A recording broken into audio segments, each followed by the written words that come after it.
Hello students, ये lecture हमारे BSc part third के स्टूडेंट्स के लिए है, जिसमें हम पेपर फर्स्ट की थर्ड यूनिट डिस्कस कर रहे हैं। और आज का हमारा टॉपिक है structure and functions of the blood cells.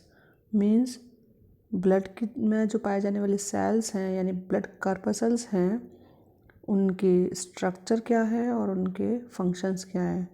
Means हम ब्लड को पूर्ण रूप से पढ़ेंगे। तो हम बात करते हैं कि ब्लड क्या है। ब्लड मीन्स रक्त या रुधिर। ब्लड एक तरल संयोजी ऊतक है। इसे हम आभासी संयोजी ऊतक भी कहते हैं।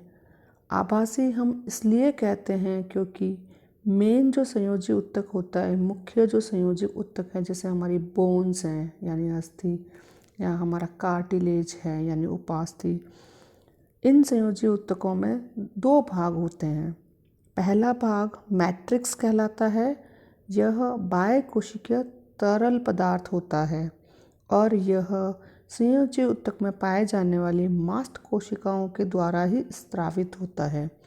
मीन्स मुख्य संयोजी ऊतक जिन्हें हम ट्रू कनेक्टिव टिश्यू बोलते हैं, उनमें जो फर्स्ट पार्ट मैट्रिक्स हो गया और जो दूसरा पार्ट है वह है टिश्यू सेल्स या ऊतक कोशिकाएं। ये ऊतक कोशिकाएं मैट्रिक्स, जो अभी हमने ऊपर पढ़ा, मैट्रिक्स का सिक्रेशन करती हैं, मैट्रिक्स का स्रावण करती हैं। अब हम बात कर रहे हैं कि ब्लड आभासी संयोजी ऊतक है। हम इसको आभासी यानी फॉल्स कनेक्टिव टिश्यू इसलिए बोल रहे हैं क्योंकि रुधिर मेन संयोजी ऊतक, मुख्य संयोजी ऊतक से कुछ बातों में भिन्न हैं। वो जो बातें हैं वो हम एक एक करके पढ़ते हैं। पहला, रक्त में स्थित जो रुधिराणु होते हैं यानी WBC हैं, RBC हैं, प्लेटलेट्स हैं, ये सारी जो कर्पसल्स हैं ये पूर्व स्थित कोशिकाओं से नहीं बनती हैं, जबकि संयोजी ऊतक, जो सत्य संयोजी ऊतक हैं, इनमें जो भी सेल्स होंगी वो पूर्व स्थित सेल से निर्मित होती हैं। दूसरा जो डिफरेंस है संयोजी ऊतक में वो है ब्लड सेल्स विभाजित नहीं होती। मीन्स संयोजी ऊतक में पाए जाने वाली जो कोशिकाएं हैं वो विभाजित होंगी, लेकिन ब्लड के अंदर जो ब्लड सेल्स पाई जाती हैं, रुधिर कोशिकाएं पाई जाती हैं, जिनको हम रुधिराणु या ब्लड कर्पसल्स कहते हैं, ये डिवाइड नहीं होती हैं। हम आगे पढ़ेंगे कि इनकी लाइफ स्पैन होती है, यानी RBC जैसे 120 दिन तक जीवित रहती हैं, उसी प्रकार WBC और प्लेटलेट्स की भी एक निश्चित लाइफ स्पैन होती है, एक निश्चित जीवन अवधि होती है। यानी जो ब्लड के अंदर सेल्स पाई जा रही हैं ये डिवाइड नहीं होगी, उनमें सेल डिवीज़न नहीं पाया जाएगा। तीसरा जो डिफरेंस है जिसकी वजह से हमने ब्लड को आभासी संयोजी ऊतक बोला है, वह है प्लाज्मा जो है वो ब्लड सेल्स के द्वारा स्रावित नहीं होता है, जबकि हम संयोजी ऊतक में देख रहे थे कि जो बाह्य कोशिकीय तरल पदार्थ जिसे हमने मैट्रिक्स बोला था, वह मैट्रिक्स मास्ट कोशिकाओं के द्वारा स्रावित हो रहा था। बट यहाँ पे जो ये प्लाज्मा है, ये ब्लड के अंदर पाए जाने वाली जो ब्लड कर्पसल्स या ब्लड सेल्स हैं यानी रुधिराणु हैं, इनके द्वारा ये प्लाज्मा स्रावित नहीं होता है। संयोजी ऊतक में जो पदार्थ मैट्रिक्स था उसी को हम रुधिर में प्लाज्मा बोल रहे हैं यहाँ पर। और जो चौथा पॉइंट है, मुख्य संयोजी ऊतक में फाइबर्स होते हैं यानी मैट्रिक्स, उसमें जो टिश्यू सेल्स भी होंगी संयोजी ऊतक में, इसके अलावा इधर उधर बिखरे हुए तंतु या फाइबर्स पाए जाते हैं। बट ब्लड के अंदर, यानी ब्लड एक ऐसा संयोजी ऊतक है जिसके अंदर तंतु या फाइबर्स का अभाव होता है।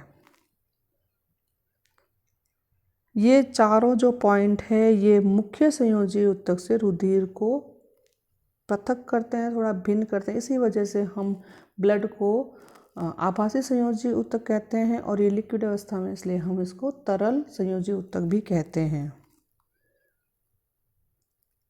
Next, blood is mesodermal in origin. Blood जो है वो भ्रूण की मीजोडर्म से बनता है। मीजोडर्म से ब्लड के अलावा ब्लड सेल्स, ब्लड वेसल्स जैसे धमनी हैं, शिराएं हैं, हार्ट है यानी हृदय है, ये सारे जो ऑर्गन्स हैं, ये सारे ऑर्गन्स भ्रूण की मीजोडर्म से ही बनते हैं। स्टडी ऑफ ब्लड, रुधिर का अध्ययन हीमेटोलॉजी कहलाता है। फिजिकल प्रॉपर्टी की हम बात करें ब्लड की, तो ये स्वाद में साल्टी होता है यानी नमकीन होता है। ब्लड को एक स्पेशल टाइप का स्टेन आता है, लिशमान स्टेन। इसी स्टेन के द्वारा अभिरंजित या स्टेन किया जाता है। ब्लड की पीएच 7.3 से 7.4 तक होती है, यानी ये हल्का क्षारीय होता है। pH 7 उदासीन होता है और उससे जस्ट ऊपर की इसका जो वैल्यू है जस्ट ऊपर है, यानी 7.3 to 7.4, इसलिए ये हल्का क्षारीय है। स्पेसिफिक ग्रेविटी इसकी 1.03 से 1.05 होती है। एडल्ट जो मनुष्य है, एडल्ट ह्यूमन बॉडी में ह्यूमन के टोटल वेट का 7 से 8% तक पार्ट ब्लड का होता है, यानी अगर 70 किलो का कोई मानव है तो उसमें 5 लीटर तक का ब्लड पाया जाएगा। अब हम ब्लड की कंपोजिशन देख लेते हैं। ब्लड में मेन 2 पार्ट होते हैं। लिक्विड वाला पार्ट प्लाज्मा कहलाता है और जो सेल्स वाला पार्ट है उसे हम ब्लड कॉर्पसल्स या रुधिराणु बोलेंगे। नाउ हम ब्लड कॉर्पसल्स का इंट्रोडक्शन देख लेते हैं। जो ब्लड कॉर्पसल्स हैं यानी ब्लड सेल्स जो ब्लड में पाई जाती हैं, उनका अमाउंट 40 to 45% होता है। इस पार्ट को हम इस पार्ट को हीमेटोक्रीट बोलते हैं। ब्लड कॉर्पसल्स 4 टाइप की होती हैं।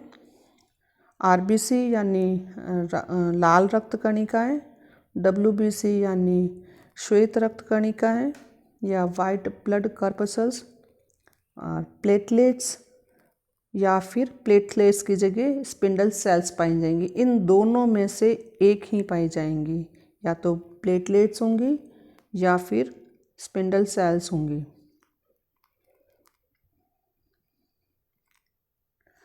फर्स्ट हम बात करते हैं आरबीसी की। आरबीसी सिर्फ और सिर्फ कशेरुकियों में ही पाई जाती है, यानी हम इनवर्टिब्रेट्स जो हैं जैसे आर्थ्रोपोड्स हैं, एनालिड्स हैं, जितने भी अकशेरुकी जंतु हैं, इनमें हम आरबीसी को नहीं देखेंगे। ये सिर्फ और सिर्फ वर्टिब्रेट्स में ही दिखाई देंगी। सबसे पहले इनको लीवेनहॉक नामक वैज्ञानिक ने देखा था।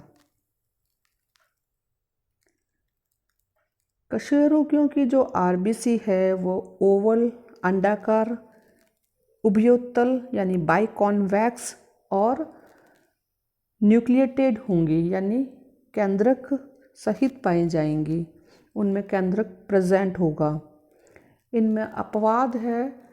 मेमल्स की जो आरबीसी है यानी स्तनियों में जो आरबीसी पाई जाती हैं वो ओवल न होकर दूसरे कशेरुकियों की तरह ओवल यानी अंडाकार न होकर सर्कुलर होती हैं, बाइकॉनकेव होती हैं और नॉन न्यूक्लिएटेड यानी उनमें न्यूक्लियस नहीं पाया जाता, केंद्रक रहित होती हैं।